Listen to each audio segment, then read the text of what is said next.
طبعا احنا سرحنا مع بعض لغايه النهارده عشان نوريكم القمح بتاعنا اللي بنيجي. القمح بتاعنا طبعا ده زارعينه ما شاء الله اهوت. بيقعد القمح بتاعنا دي لسه بارق سنبل اهوت معانا. دي طبعا اللي بنعمل منه العيش الفلاحي بتاعنا، الغله بتاعتنا اللي بنعمل منها العيش الفلاحي. نوريها فيديو مع بعض وخبزناه معاكم وريكم. بنعمل منه العيش الفلاحي طبعا اما بيسنبل كده وينشف على شهر 4 ان شاء الله هنمسكه ندرسه طبعا، وبنروح بقى نطحنه في المطحنه عندنا وبنعمل منه العيش الفلاحي الجميل اللي شفتوه معانا.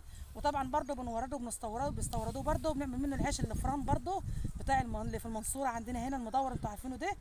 فطبعا يا حبايبي احنا بنيجي في شهر 4 بندرس الغله ديت وما بتسبل وتنشف خالص معانا. العيدان الخضراء اللي بتنشف نشوف خضراء وشكلها جميل ازاي ومنعنقه وجميله. طبعا لسه يا حبايبي ما سنبلتش ولا ملت، هتتم على شهر 4 باذن الله وندرسها ونعمل منها القمح العيش الفلاحي بتاعنا.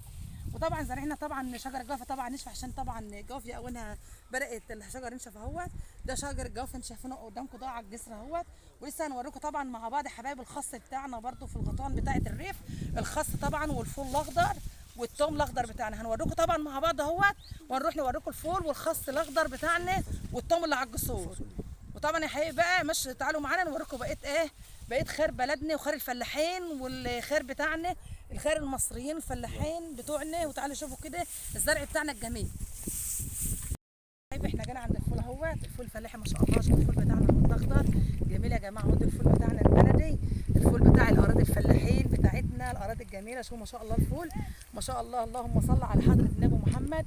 دي ارض الفلاح الفول بتاعه. وشوفوا تبع الفلاحين طبعا يا حبايبي ربنا بيرزقهم الاخر في النهايه بيبقى فول جميل اهو. شوفوا الفول معانا ما شاء الله. ده الفول الاخضر بتاع خير الفلاحين وخير بلدنا اهوت والفلاحين بتوعنا. شوفوا يا حبايبي الفول بتاعنا اهو ما شاء الله اللهم صل على حضره النبي. طبعا دي اوان الفول وقت بنمسكه بقى يا حبايبي نخلصه وقت من الشجر بتاعه ده.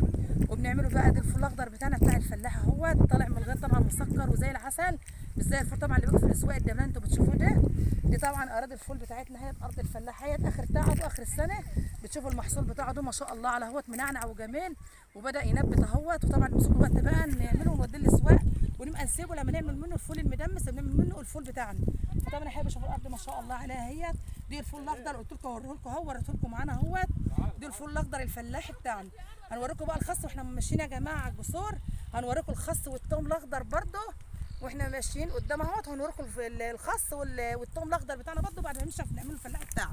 معانا يا حبايب قلبي برده هنوريكم اهوت. شوفوا الاراضي بتاعتنا جميله ما شاء الله. هنوريكم كل الزرع بتاع الفلاحين بتاعنا. دي الفاصوليا الخضراء اهيت اللي احنا طبعا بنزرعها اهيت لسه زارعينها لسه جديده اهوت طبعا لسه ما نبتتش. شوفوا يا حبايب قلبي الفاصوليا في الارض ما شاء الله في الخطوط بتاعتنا هي زارعينها خالص اهيت على الخطوط. دي ارض الفلاح اللي شقيان وتعبان. شوفوا يا حبايبي اهوت لسه مبرقه لسه ما نبتتش خالص اهي لسه مزروعه جديد. ومعانا طبعا الثوم اللي قلت لكم عليه الثوم الاخضر اهوت على الجسور اهو في السواقي اهوت مزروع. والكرنب بتاعنا برده اهو اللي بنعمل منه المحشي. الكرنب الفلاحي برده اهوت على الجسور جنب الثوم اهو الاخضر. الثوم الاخضر ده طبعا يا حبايبي احنا بنسيبه طبعا كده ما نقلعوش الا ما ينشف ونعمل منه بقى الثوم الناشف كده. العيدان دي بتنشف خالص وبنحشها وبنسيب طبعا ادي الثوم بتاعنا اهو.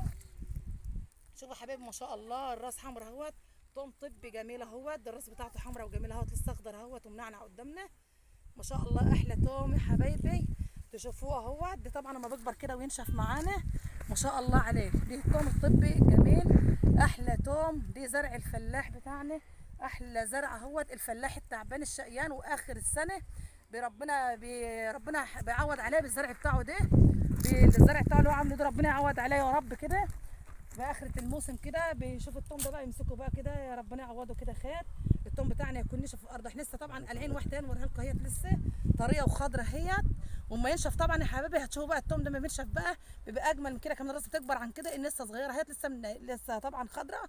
اما بيكبر طبعا وينشف اتفرجوا على الثوم الفلاحي بتاعنا. هنروح بقى يا حبايبي نوريكم بقى الخس. وريناكم طبعا الفاصوليا الخضراء اهيت والثوم.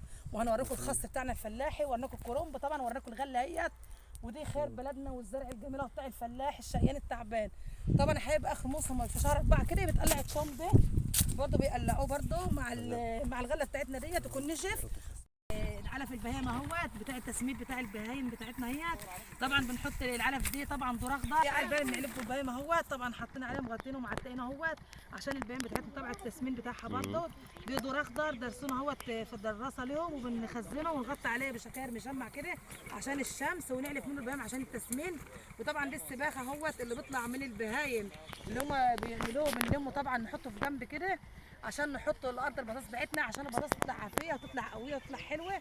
دي طبعا السباخ بتاع البهايم بنخزنه في جنب، ودي العلف نحط لهم بتاع التسمين احنا مغطينه وحاطين عليه شرب ده عشان طبعا يحافظ عليه من الشمس ومن الاتربه. بنغطيه طبعا عشان مع التن اهوت عشان تسمين البهايم بتاعتنا. طبعا احنا مغطينه مشكله مشمع اهوت وغطينا عليه تن اهوت عشان طبعا العفر ما ينزلش عليه عشان البهايم ايه بتاع التسمين. وجنب منه السباخ بتاعهم اهو بتاع البهايم اللي احنا بنحطه الارض البطاطس عشان البطاطس تبقى عافيه وقويه وحلوه.